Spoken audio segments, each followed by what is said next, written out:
Yeah, I'm a doctor and I believe in ghosts. If you're not new to my channel, you already know that. But I'm Dr. Andrew O'Connor, and yes, I believe in ghosts.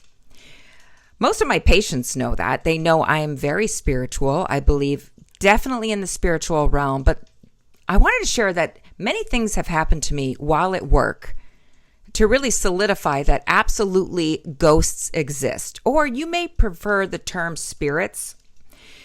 I've had so many doctors and nurses commenting on my channel with their own experiences with the supernatural, with ghosts, with spirits. But originally, one of the stories that stuck out to me that happened at work while I was working with a patient that was getting ready to pass away. He was nonverbal.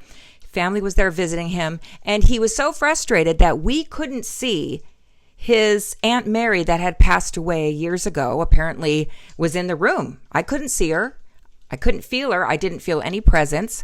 The room did have a loving vibe because he had family there and he had people, but he was so frustrated that we couldn't see Aunt Mary. Now, of course, I've changed the name. We couldn't see Aunt Mary, but he could see her as if she was a real person standing in the room. And I absolutely believe that that is exactly what he saw. It kind of made me feel a little better. There was an interview I was watching recently with Michael Knowles, if you watched him on YouTube. He just interviewed one of the smartest men in the world.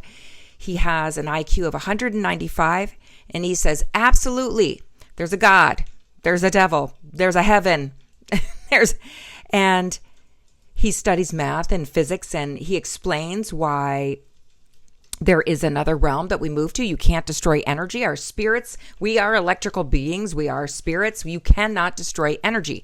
Now, do we leave as this? No, of course not, because we live in a three-dimensional physical world. We're in a physical realm, and our spirits reside inside of us. And once our bodies are no longer, right, your spirit moves on to another dimension. It is what I believe 100% as a doctor. And from things that I've seen myself and experienced myself, but the patient stories that I've been witness to, absolutely. And it's a fascinating interview. If you haven't seen it yet, I think it just came out, I don't know, a day or two ago. And it's like a 2-hour interview, but I feel like because sometimes people comment on my channel and they're like, oh my gosh, how unprofessional. How are you talking about this? You're a doctor after all. Yeah, exactly. If you're studying science, do you not want to have an open mind? What if your hypothesis is wrong? You want to have an open mind so you can maybe change your experiment. If you're using the scientific method, of course they exist. Energy cannot be destroyed. You can try that in a lab. We know our heartbeat it's an electrical situation that happens involving potassium and calcium and electrical signaling, which keeps that muscle doing the lubbed up, right? We are electrical beings and spiritual beings and material beings. We're all so many things wrapped in one. And so absolutely, I believe in ghosts. Now, I myself have had more spiritual experiences. And again, if you're new to my channel, I've got a lot of videos out on that. But, I kind of wanted to say that I don't think people should be embarrassed anymore about saying absolutely, like I'm a professional and I believe in ghosts. And I thank you, nurses and doctors who have been leaving your stories on my channel, on the comments with your own experiences. We all know that, but those of you that don't work in healthcare, you may not have the opportunity to see what we see because we're inundated with it. Now, if you live in an old medieval abandoned castle, or you live in a house in the UK that's 200 years old, 300 years old, yeah, you're probably seeing some things as well. It made me think about, remember when Ghostbusters came out? That was such a funny movie, but Dan Aykroyd himself had ghostly experiences. And, if you don't like Dan Aykroyd, then just dismiss this part. But I thought it was interesting because he was in the movie Ghostbusters. His own father was a spiritualist and, had books out about ghosts and having experiences. And Dan Aykroyd says how he's had experiences with ghosts in his house. And I just think that's really interesting, But I've always been fascinated with ghosts and the supernatural. And I remember when I was a child, probably first grade, my parents got me, an encyclopedia set that had illustrations in it. And I remember there was one with Pandora, the Greek princess opening Pandora's box, and all these ghostly spirits came floating out of it. This was the illustration on the page. And I would look at that book. I remember what the book looked like too. It was like a purple book meant for encyclopedia for children.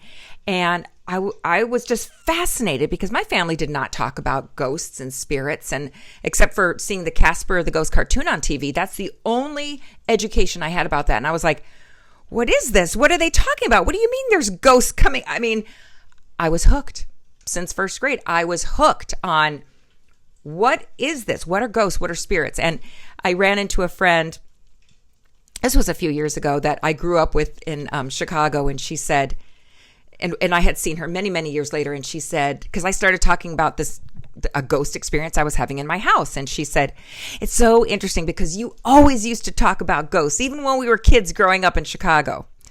And I didn't remember that. And I said, I did. I used to talk about it all the time. And yeah, I was always fascinated with it.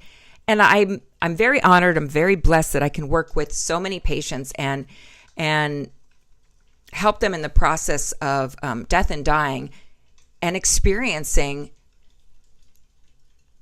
We move on. This is not the end. And I tell you, most patients that are passing away, once they see their loved ones or their pets, or they can, it's hard to explain, but they start seeing the other side because they're talking to the ceiling. They're talking to the wall because they're seeing, it's like someone opening a door and they're seeing all that through the door and they're interacting with it. And 9 times out of 10, my hospice patients would have that experience. How do you explain that?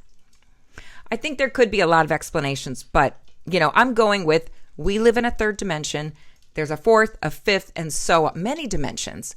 And our energy moves on because you can't destroy it. It just changes form. We just change forms.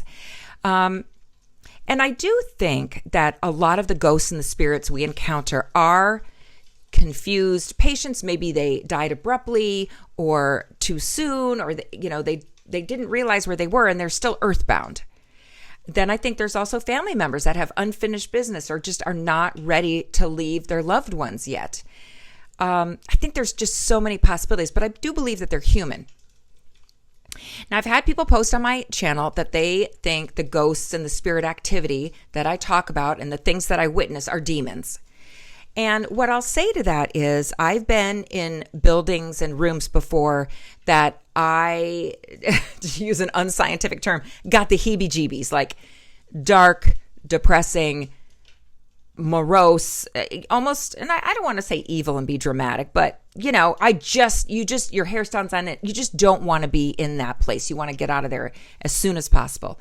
Absolutely. I've been in those environments. And if I saw a shadow person in that environment, yeah, I'd be open-minded to say, yeah, it could be a demon. It could be.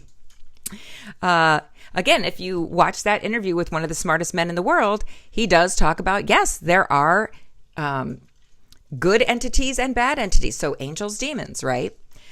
So yeah, I'm absolutely open-minded to that. I just don't think every ghost and spirit is a demon. I just don't think that because, mostly when I'm with the patients and they're seeing people from the other side, it's joy, light, and love in the room. It's not oppressive and evil and dark and all that. And they're not afraid. Once that happens and they start seeing those things or experiencing, or they hear things, they are not afraid to pass anymore. And I feel like that's a great comfort to others that, are very ill and on the hospice team, we always have, a pastor or a religious representative that consoles and talks to the patient, because even if they've never had any experience with the spiritual realm, like it's like a part of their heart opens and are ready to hear about it. It's really quite beautiful. Now, not every experience that I've had that I've actually seen anything. I've had more of the auditory.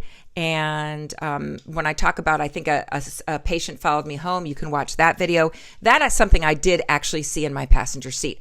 That is the only time in my entire life that I've experienced something like that. The rest of them have been in the in-between, when you're in between sleeping and waking. It's called the hypnagogic state, right? So I've had a lot of experiences kind of in that state, but and more auditory. But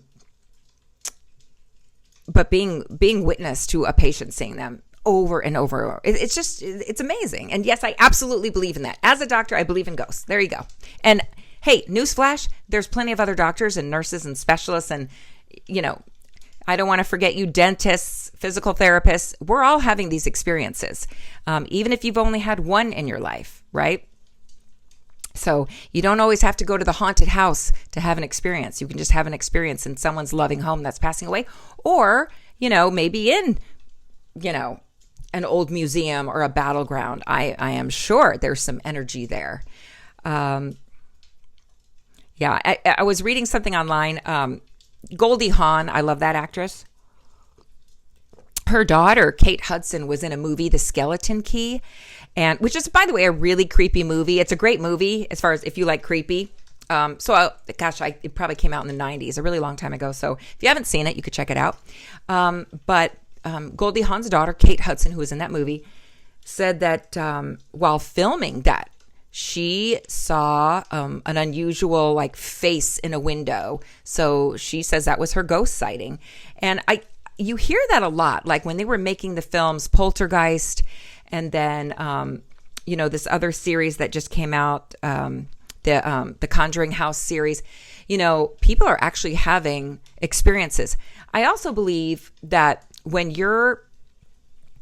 let's use the word conjuring because it's the Conjuring House. When you're kind of conjuring that energy and you're focusing on that, I think you're going to kind of bring in some lower vibration entities or spirits. But when you're in a good, loving, joyous place, you're probably going to have more of the uplifting experiences, don't you think? And isn't it interesting too that people that have been involved, in the Amityville horror movies, people that have been involved in these, they all have a story. They have at least one story, Now I know this is not scientific. I'm saying I believe in ghosts because of the experiences I've had on the job that really solidified something I was always fascinated with forever since childhood. And now I'm actually seeing these experiences in real life. It's amazing. So that's kind of what I talk about on my channel, that and interesting things. So hope your fall is going well. I know I'm in Arizona. I'm in the United States. The election is over. I just took down my last video because too many people were commenting, I don't want any fights in the chat, any fights in the group. Hey, I want just positive vibes on my channel, right? I want us all to be open-minded, love each other, help each other, love your neighbor. I'm all about that. So I took that video down because I'm not trying to stir up anything. I just want the best for all of us. Okay. Well, this was a long video. I thank you for being here, and I'll see you on the next one.